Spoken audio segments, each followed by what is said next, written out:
കോസ്റ്റാറിക്കയിലെ ഒരു വനത്തിന് നടുവിലേക്ക് കുറച്ച് ട്രക്കുകൾ കടന്നുവരുന്നു. ആ ട്രക്കുകളിൽ ഉണ്ടായിരുന്നത് ടൺ കണക്കിന് ഓറഞ്ച് തൊലികളായിരുന്നു. അവർ ആ ഓറഞ്ച് തൊലികൾ മുഴുവൻ ആ വനത്തിൽ നിക്ഷേപിച്ച ശേഷം അവിടെ നിന്നും മടങ്ങിപ്പോകുന്നു. ഇതേ കാര്യം വർഷങ്ങളോളം നീണ്ടു നിൽക്കുകയും ആ വനത്തിൽ 12,000 ടണ്ണോളം ഓറഞ്ച് തൊലികൾ കൊണ്ട് നിറയുകയും ചെയ്യുകയായിരുന്നു. അങ്ങനെ 20 വർഷങ്ങൾക്ക് ശേഷം ആ സ്ഥലം പരിശോധിച്ച ഗവേഷകരെ കാത്തിരുന്നത് ഞെട്ടിക്കുന്ന കണ്ടെത്തലുകളായിരുന്നു. 20 ടണ്ണോളം ഓറഞ്ച് വേസ്റ്റുകൾ ഒരു കാടിനെ മുഴുവൻ മാറ്റിമറിച്ച ഒരു അത്യപൂർവ ചരിത്ര സംഭവത്തിലേക്കാണ് ഇന്നത്തെ നമ്മുടെ യാത്ര.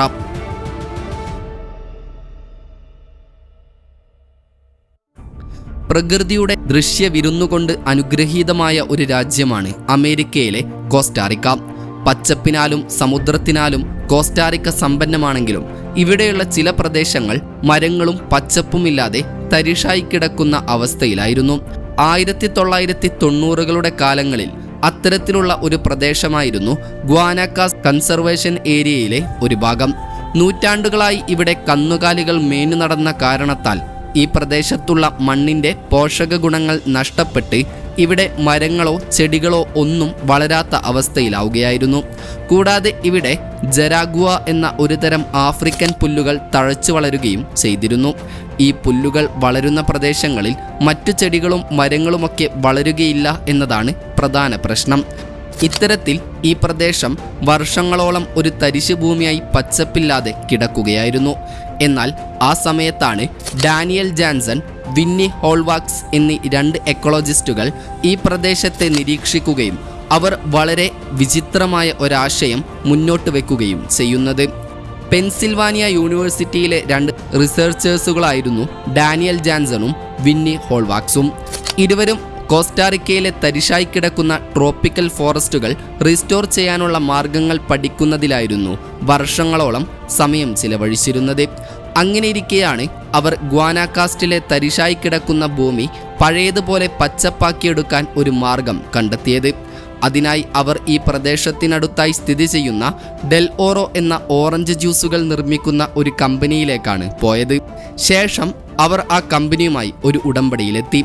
അതായത് ഡെൽ ഓറോയിൽ ജ്യൂസ് നിർമ്മാണത്തിന് ശേഷം വരുന്ന ഓറഞ്ച് വേസ്റ്റുകൾ, അതായത് ഓറഞ്ചിൻ്റെ തൊലികളും മറ്റ് വേസ്റ്റായി വരുന്ന ഓറഞ്ച് പൾപ്പുകളെല്ലാം ഗ്വാനാക്കാസ്റ്റിലെ തരിശുഭൂമിയിൽ ഉപേക്ഷിക്കണമെന്നായിരുന്നു ആ ഉടമ്പടി. ചുരുക്കി പറഞ്ഞാൽ ഓറഞ്ച് തൊലികൾ മണ്ണിനെ ന്യൂട്രിയൻറ്റുകളാൽ സമ്പുഷ്ടമാക്കുകയും അവിടെ വളർന്നുവരുന്ന ആഫ്രിക്കൻ പുല്ലുകൾ നശിപ്പിക്കുകയും ചെയ്യുമെന്നായിരുന്നു അവരുടെ നിഗമനം. സത്യത്തിൽ ഡെൽ ഓറോ എന്ന കമ്പനിക്ക് അതൊരു നല്ല ഡീലായിരുന്നു. കാരണം ആ കമ്പനിയുടെ ഏറ്റവും വലിയ ഒരു പ്രശ്നമായിരുന്നു വേസ്റ്റ് മാനേജ്മെൻറ്റ്. ഇതാകുമ്പോൾ വലിയ ചിലവുകളൊന്നുമില്ലാതെ അവർക്ക് വേസ്റ്റുകൾ ഒഴിവാക്കുകയും ചെയ്യാം. കൂടാതെ ഗവേഷകർക്ക് അവരുടെ പരീക്ഷണങ്ങൾ നടത്തുകയും ചെയ്യാം. എല്ലാത്തിലുമുപരി ഇത് വിജയിച്ചാൽ ഗ്വാനാക്കാസ്റ്റ് കൺസർവേഷൻ ഏരിയക്ക് കൂടുതൽ പ്രദേശം ലഭിക്കുകയും ചെയ്യും. അങ്ങനെ കുറഞ്ഞ വർഷങ്ങൾ കൊണ്ട് തന്നെ ആയിരക്കണക്കിന് ട്രക്കുകളിലായി 12,000 ടണ്ണോളം ഓറഞ്ച് തൊലികൾ ആണ് ഈ പ്രദേശത്ത് ഡംപ് ചെയ്തത്. അങ്ങനെ കാലക്രമേണ ഈ പ്രദേശം ഓറഞ്ച് തൊലികൾ കൊണ്ടും ഒട്ടനവധി പ്രാണികളാലും ദുർഗന്ധത്താലും നിറയുകയായിരുന്നു. അപ്പോഴാണ് ആ സിനാരിയോയിലേക്ക് ടിക്കോ ഫ്രൂട്ട് എന്ന മറ്റൊരു ജ്യൂസ് കമ്പനി കടന്നു വരുന്നത്. അതായത് അവരുടെ ഒരു പ്രധാന കോമ്പറ്റീറ്റർ ആയിരുന്നു ഡെൽ ഓറോ എന്ന കമ്പനി. എന്നാൽ ഡെൽ ഓറോ ആവട്ടെ വലിയ ചിലവുകളൊന്നുമില്ലാതെ തങ്ങളുടെ വേസ്റ്റുകൾ ഗ്വാനാക്കാസ്റ്റ് കൺസർവേഷൻ ഏരിയയിൽ തള്ളുന്നത് ടിക്കോ ഫ്രൂട്ട് കമ്പനിക്ക് അത്ര സഹിച്ചില്ല. അതിനാൽ തന്നെ Tico fruit company Del Oro കമ്പനിക്കെതിരെ കേസ് കൊടുക്കുകയായിരുന്നു.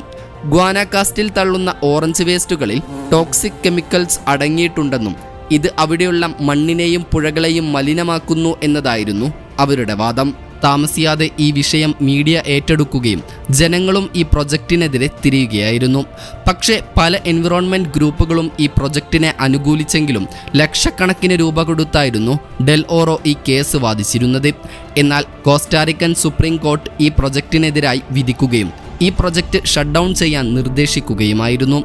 അങ്ങനെ ഡെൽ ഓറോയും ഗവേഷകരുമായുള്ള ആ പ്രൊജക്റ്റ് അവിടെ അവസാനിക്കുകയായിരുന്നു. തുടർന്ന് 16 വർഷങ്ങളോളം ആ പ്രദേശം ഉപേക്ഷിക്കപ്പെട്ട നിലയിലായിരുന്നു ഉണ്ടായിരുന്നത്. അങ്ങനെ 2013 പ്രിൻസ്റ്റൺ യൂണിവേഴ്സിറ്റിയിലെ ഒരു റിസർച്ച് ടീം ഈ പ്രദേശം ഒന്നുകൂടി റീവിസിറ്റ് ചെയ്യാൻ തീരുമാനിക്കുകയായിരുന്നു. എന്നാൽ പിന്നീട് അവർ അവിടെ കണ്ടെത്തിയതായിരുന്നു ലോകത്തെ അത്ഭുതപ്പെടുത്തിയത്. അതായത് വർഷങ്ങൾക്ക് മുൻപ് തരിശായി കിടന്നിരുന്ന ആ പ്രദേശം ഇടതൂർന്ന വനങ്ങൾ കൊണ്ടും പച്ചപ്പ് കൊണ്ടും പക്ഷികളാലും ജന്തു വൈവിധ്യങ്ങളാലും നിറഞ്ഞതായിരുന്നു. കൂടാതെ ഇവിടെയുള്ള മേൽമണ്ണിനെ ഓറഞ്ച് തൊലികൾ നിക്ഷേപിക്കാത്ത സ്ഥലങ്ങളുമായി താരതമ്യപ്പെടുത്തുമ്പോൾ 176% കൂടുതൽ ബയോമാസ് അഥവാ ജൈവാംശം കണ്ടെത്തുകയായിരുന്നു.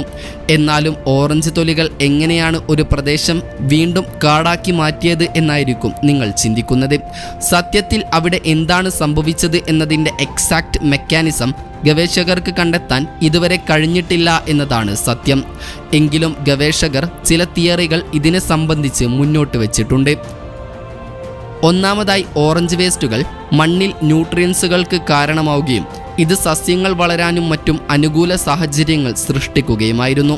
രണ്ടാമതായി, വേസ്റ്റായി നിക്ഷേപിച്ചിരുന്ന ഓറഞ്ച് പൾപ്പ് ഒരു തിക്ക് ലെയറായി നിന്ന കാരണത്താലും മറ്റുമായി അവിടെ അതുവരെ വളർന്നിരുന്ന ജറാഗുവ എന്ന ആഫ്രിക്കൻ പുല്ലുകൾ നശിച്ചു പോകാൻ കാരണമാവുകയായിരുന്നു. ഇതുകൊണ്ട് തന്നെ അവിടെയുള്ള സസ്യങ്ങൾക്കും ചെടികൾക്കും വളരാനുള്ള അവസരവും ലഭിക്കുകയായിരുന്നു. എല്ലാത്തിലും പുറമെ ഓറഞ്ച് വേസ്റ്റുകൾ നിറഞ്ഞ കാരണത്താൽ ഈ പ്രദേശത്തേക്ക് മനുഷ്യർ അധികമായി ചെല്ലാത്തത് കാരണം അത് കൂടുതൽ പ്രകൃതിക്ക് അനുയോജ്യമായി മാറുകയായിരുന്നു. ഏതായാലും ഈ പരീക്ഷണം വിജയിച്ചതോടെ ലോകത്തിൻ്റെ പല പ്രദേശങ്ങളിലും ഇത്തരത്തിലുള്ള സിമിലർ പ്രൊജക്റ്റുകൾ തുടക്കം കുറിക്കാൻ ഇത് കാരണമായിരുന്നു. ഇപ്പോൾ കോസ്റ്റാറിക്കയിലെ ഒരു കൂട്ടം ഗവേഷകർ കോഫി പൾപ്പ് ഉപയോഗിച്ച് തരിശുഭൂമിയെ പച്ചപ്പാക്കിയെടുക്കാനുള്ള പരീക്ഷണങ്ങളിലാണ്. കാപ്പിക്കുരുവിൽ നിന്നും കുരു വേർതിരിച്ച ശേഷം അവശേഷിക്കുന്ന തൊലിയും പൾപ്പുമാണ് ഇതിനായി ഉപയോഗിക്കുന്നത്. ഓറഞ്ചിന്റെ വേസ്റ്റ് പോലെ ഇതിലും പോഷകങ്ങൾ നിറഞ്ഞതിനാൽ അത് മണ്ണിന്റെ ഗുണനിലവാരം മെച്ചപ്പെടുത്താനും സഹായിക്കുമത്രേ. ഇതിന്റെ ഭാഗമായി 2021 മണോവയിലെ ഹവായ് യൂണിവേഴ്സിറ്റിയിലെ ഒരു കൂട്ടം ഗവേഷകർ ഒരു പരീക്ഷണം നടത്തുകയുണ്ടായി. അതിനായി ഇവർ കോസ്റ്റാറിക്കയിലെ തരിശായി കിടന്നിരുന്ന 2 സ്ഥലങ്ങൾ സെലക്ട് ചെയ്യുകയും അതിൽ ഒരു പ്ലോട്ടിൽ 20 ഇഞ്ച് ലെയറിൽ കോഫി പൾപ്പ് നിറക്കുകയും എന്നാൽ മറ്റേ പ്ലോട്ടിനെ ഗവേഷകർ തരിശായി തന്നെ ഉപേക്ഷിക്കുകയായിരുന്നു. അങ്ങനെ 2 വർഷങ്ങൾക്ക് ശേഷം അവർ ആ മാറ്റം കണ്ട് അത്ഭുതപ്പെടുകയായിരുന്നു.